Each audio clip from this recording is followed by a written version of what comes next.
আজকে বানাবো কাঁচকলার কোপ্তা। তো প্রথম থেকে শেষ অবধি ভিডিওটা দেখার অনুরোধ রইল। ভালো লাগলে অবশ্যই লাইক করো, কমেন্ট করো, সাবস্ক্রাইব করো। তো চলো পুরো ভিডিওটা দেখাচ্ছি। কয়েকটা কাঁচা কলা নিয়ে নিয়েছি আর কয়েকটা আলু নিয়ে নিয়েছি। তো কিভাবে খুব সহজ পদ্ধতিতে কিভাবে আমি কাঁচকলার কোপ্তাগুলো বানাচ্ছি তোমাদের সাথে চলো শেয়ার করি।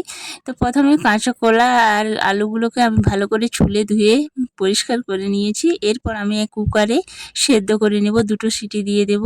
এই দেখো সব মানে 5-6টা কলা নিয়েছি আর কয়েকটা আলু ছোট ছোট কেটে নিয়েছি। তারপর মশলাটা জোগাড় করে নিয়েছি, পেঁয়াজ কুচনো, তারপর টমেটো কুচনো, কাঁচা লঙ্কা, আদা রসুন বাটা আছে, আর তেজপাতা, একটা শুকনো লঙ্কা, এই হচ্ছে। আর গরম মশলা শেষে দেব, মাংসের মতনই মশলা লাগছে।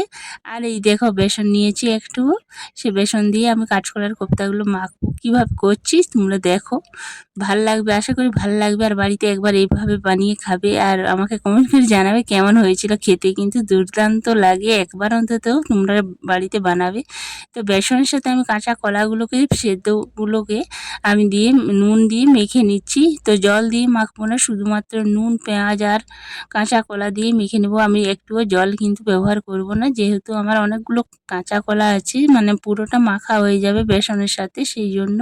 তো ভালো করে নুন দিয়ে পেঁয়াজ দিয়ে মেখে নিলাম। তারপর কড়াই চাপিয়ে দিয়েছি, যেহেতু লুচি করা কড়াই ছিল সেই জন্য সাদা তেল দিয়ে, মানে সাদা তেলটা ছিলই, সেই কড়াইয়ে আমি কাঁচা মানে কোপ্তাগুলো ভেজে নেব কলার। তো হাতটা ধুয়ে এসে আমি মানে একটা বল আকারে করে ভেজে, মানে বল বল করে ভেজে নেব কলাগুলো। তো কড়াই চাপিয়েছিলাম, তো গরম হয়ে গেছে। আর গরম না হলে কড়াই কিন্তু লেগে যাবে। তো পুরো ভালো করে কড়াইটা গরম করতে হবে। তারপর আমি হাত ধুয়ে এসে এই দেখো এক একটা করে বল তৈরি করে কাঁচা কলার দিয়ে দিচ্ছি, এক একটা করে ভেজে নিচ্ছি। তো কত সুন্দর মানে হচ্ছে, আর মানে শুধু মুখে খেতেও কিন্তু দুর্দান্ত লাগে। তো আমি তো একটা এরকমই খেয়ে দেখলাম, দারুণ লাগছিল। তো কাঁচা কলাগুলো দেখো মানে কোপ্তাগুলো আমি ভেজে নিচ্ছি, একটুও কিন্তু তেলে লাগছে না। দেখো কড়াই যদি ভালো করে গরম হয়, মাছ বলো কোপ্তা বলো যে কোনো ভাজা জিনিসই বলো, লেগে যায় না কড়াইয়ে। আর যদি ঠান্ডা কড়াইয়ে দেওয়া হয় তাহলে যে কোনো জিনিসে, সবজি বলো মাছ বলো, লেগে যায়, কড়াই ভেঙে যায়।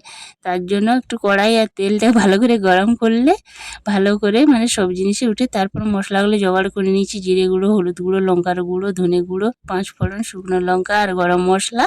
এই হচ্ছে আমাদের মানে কোপ্তা কারির মশলা হবে। দেখো দেখতে দেখতে আমার একবার বল মানে কাঁচকলার কোপ্তাগুলো ভাজা হয়ে গেছে, এবার তুলে নিচ্ছি থালাতে। তো এরপর আবার আরেকটু আছে, সেটা ভেজে নেব, মানে কয়েকটা আবার হবে। তো এই দেখো সবগুলো কি সুন্দর লাল লাল করে মুচমুচি করে ভেজে নিয়েছি। তারপরে পরের বারেরগুলোও আমি দিয়ে দিলাম। তো ওগুলো ভেজে নিচ্ছি আমি। আর এইগুলো অতগুলো ভাজা হয়েছে। তো এই দেখো অনেকগুলো হয়েছিল, আমি 2টো ছেলের জন্য আবার ভাজা রেখে দিয়েছি, ও স্কুল গেছিলো সেই জন্য এসে খেলো। তো সবগুলো ভাজা হয়ে গেছে। এরপর আমি ওই কড়াইয়ে দেখো সর্ষের তেল দিয়ে রান্নাটা, আমি সর্ষের তেল দিয়ে রান্নাটা করি যে কোনো রান্নায়। তো সর্ষের তেল চাপিয়ে মানে বসিয়ে দিলাম আবার ওই কড়াইয়ে কিছুটা। তারপর আমি এটায় ফোড়ন দেবো, তেজপাতা আর একটা শুকনো লঙ্কা ফোড়ন দিয়ে দিচ্ছি। এই দেখো, তো শুকনো লঙ্কা আর তেজপাতাটা একটু ভাজা ভাজা হয়ে যাক, তারপর আমি দিয়ে দিব পেঁয়াজ কুচোনো। পেঁয়াজ কুচোনোগুলো ভালো করে লাল করে ভেজে নেব। দেখো রান্না করতে করতে লাইনটা চলে গেল, আমি টর্চ জ্বালিয়ে ভিডিও করছি, পেঁয়াজটা ভাজছি। এই দেখো পেঁয়াজটা ভাজা হয়ে গেছে। তারপরে আদা আর রসুন বাটাটা আমি দিয়ে দিচ্ছি কড়াইয়ে, মানে হাতাতে দিয়ে দিচ্ছি, চামচ না পেয়ে। অনেকটাই বাটা আছে, কিছুটা রেখে দেবো ফ্রিজে। তো আদা রসুন বাটা থাকলে দেখবে রান্নায় অনেকটা কাজে সুবিধা হয়, যে কোনো টাইমে যে কোনো রান্না করতে কত সুবিধা হয়, মানে আমাদের অসুবিধে হয় না। তারপরে নুন দিয়ে দিলাম, তারপর একটু মানে টমেটো কুচোনো দিয়ে দিলাম। দেখো এখনও লাইনটা কিন্তু আসেনি, রান্না আমার প্রায় মশলা দেওয়া হয়েই গেছে। দেখো এই দেখো ভাজা হয়ে গেছে, এবার টমেটোটা হালকা ভাজা হয়ে গেল। তারপর আমি এবার একে একে মশলাগুলো দিয়ে দেব। তো প্রথমে দিয়ে দিচ্ছি হলুদ গুঁড়ো, তারপরে দিচ্ছি হলুদ গুঁড়োর পরে লঙ্কার গুঁড়ো অল্প একটু দেবো, বেশি দেবো না, যেহেতু কাঁচা লঙ্কাও 2-1টা বাটা থাকে আমার। তারপরে দিচ্ছি মানে ধনে গুঁড়ো, জিরে গুঁড়ো আর পরিমাণ মতন নুন দিয়ে দিলাম। তো তারপরে জল দিয়ে দিয়ে মশলাটা ভালো করে কিন্তু কষে নিতে হবে। দেখো ধোঁয়া হয়ে গেছে, মানে গরম হয়ে গেছিলো কড়াইটা, সেই জন্য।